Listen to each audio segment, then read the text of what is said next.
On prévoit à programmer cette partie-là, c'est-à-dire login et logout. Sachant une chose, si vous êtes connecté dans cette application, ce n'est pas nécessaire de visualiser login. Bien sûr, dans notre application, ce n'est pas nécessaire d'avoir login, définitivement. Pourquoi? Puisque lorsque je sors, il n'en a pas de layout ici. Il n'en a pas de navbar, n'est-ce pas? Mais imaginons que vous allez développer une application e-commerce. Ça y est, e-commerce qui mentionne les produits à vendre ou un panier au-dessus ou ainsi de suite. Vous avez la possibilité d'y accéder par login. Moi, je vais prévoir les deux cas. Donc, c'est pour ça que je l'ai laissé, je vais la programmer. Alors là, vous avez login et logout. Bien sûr, je vais dire si je suis connecté, ne pas afficher login. Si je ne suis pas connecté, ne pas afficher logout. Ça y est? Alors pour établir ceci, je vais faire appel à on peut dire une dépendance, comme je l'ai dit.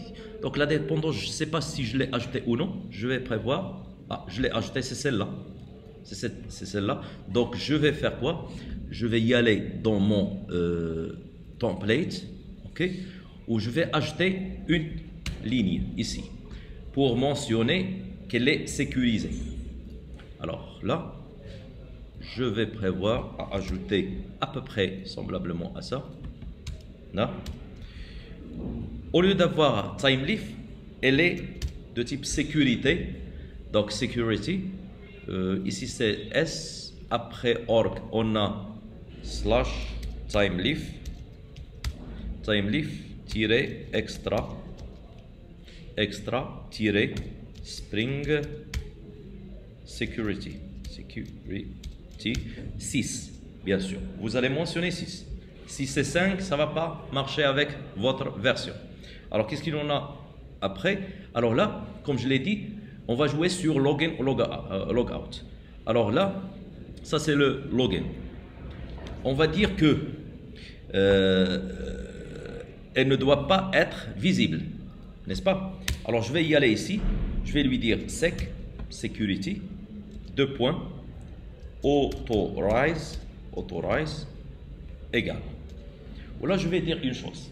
Je vais commencer par, à votre avis, si je suis connecté, regarde, si je ne suis pas authentifié, tu en as la possibilité de voir login, n'est-ce pas? Si tu n'es pas, la phrase, si tu n'es pas. Alors, c'est pour ça que je vais ajouter point d'exclamation. Is authenticated. Ça y est, c'est une méthode. Alors, qu'est-ce que j'ai dit? Si je ne suis pas authentifié, affiche-moi ceci. Alors, pour la deuxième, si je suis ici, dans le bouton, si je suis authenticated, alors affiche-moi logout. Maintenant, je reviens ici, je rafraîchis la page. Donc, on est là. J'accepte quelque chose qui ne marche pas.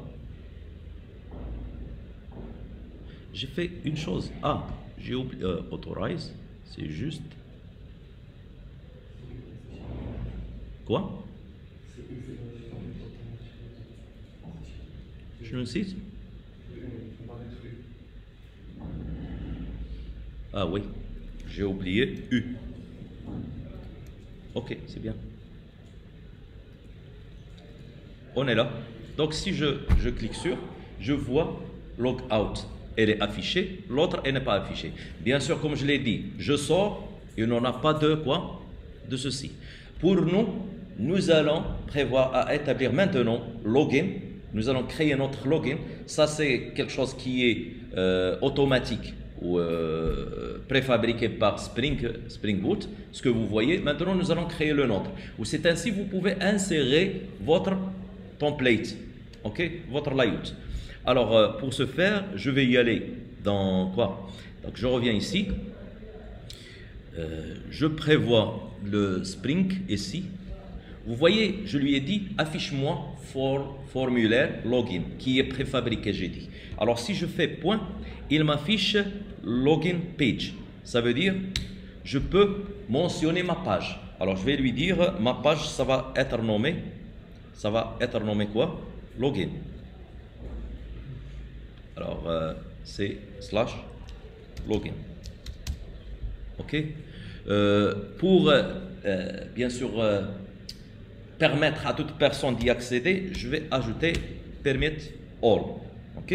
Ou pour ne pas avoir certaines fois le fait de cliquer plusieurs fois, je vais ajouter une chose avant de l'avoir comme problème, je l'ajoute. Default success URL. Alors ici, si par exemple je suis dans la racine, où je fais entrer, donc il doit me permettre de l'affichage de ceci.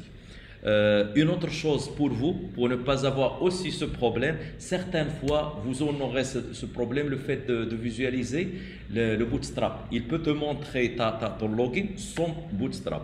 Alors je vais lui permettre ceci, certaines fois oui, certaines fois non. Je dois donner la permission à tout le monde d'y accéder. À quel fichier? Je retourne à mon template. Vous voyez les fichiers, ce sont ici, les fichiers. Alors ces fichiers-là, ça commence par ceci. OK, WebJar. Alors je reviens dans ma sécurité, ici. Je vais refaire de la même façon ce que j'ai fait ici. Alors, http://authorize ceci, .request. Si la requête, elle demande ceci, alors la demande de ceci, ça va être comme ça. Tout fichier qui est dans le WebJar. Alors, je vais ajouter étoile. Il est permis. Just this. Ça y est? Donc, je lui ai dit, s'il y en a des problèmes concernant ceci, non, je ne lui ai pas dit le problème. Si vous voulez l'accès à ceci, tu en as le droit. Ça y est. Donc, côté design. Alors, je reviens en arrière. Maintenant, je dois créer login. Pour créer le login, je vais y aller dans mon contrôleur, premièrement. Je vais faire appel à ceci. Soit, si c'est login, exécute-moi la fonction, la méthode login et appelle la page template login. C'est ainsi que je dois créer mon login. Alors, pour moi, je vais copier login et je l'explique. Voici login, paste. OK, le voici. Qu'est-ce qu'il y en a dedans? Je n'ai pas fait le lien avec layout, donc je ne l'ai pas intégré ici, comme vous le voyez. Deuxièmement, j'ai fait appel à Bootstrap puisqu'il est utilisé. OK? À l'intérieur, j'ai juste quoi? J'ai mentionné juste username, le password et case à cocher, checkbox, et à la fin un submit, un bouton login. Juste ça. J'aurai la possibilité de le lancer. Une chose pour ne pas l'oublier, ici, je peux refaire, attendez, si ce cas-là, mais ça n'existe pas encore maintenant, puisqu'on n'a pas programmé ceci, là, je peux lui dire, appelle-moi login. On ne va pas utiliser ceci puisque j'ai dit on n'a pas établi une application de e-commerce. Alors maintenant, je reviens en arrière. Il n'en a pas grand-chose là. OK? Ça, c'est template. Je parle côté login. Le login, c'est celui-là. Il n'en a pas grand-chose. Donc, vous pouvez copier ce que vous voulez. Alors, je relance tout ça. Et ainsi, vous voyez. Bien sûr, je n'ai pas pris en compte le design, beaucoup de choses, mais vous pouvez choisir ce que vous voulez dans Bootstrap, accéder au Bootstrap, vous pouvez choisir ce que vous voulez. Mon objectif ici, c'est juste de vous faire voir qu'il y en a possibilité de dessiner votre page. Juste ça. Alors, je clique sur Login. Je vais revoir. Alors, là, j'accède. Ah oui. Donc, on a accédé à ceci. Ça y est. Donc, il y en a cette possibilité. Lorsque je sors, je peux voir mon login.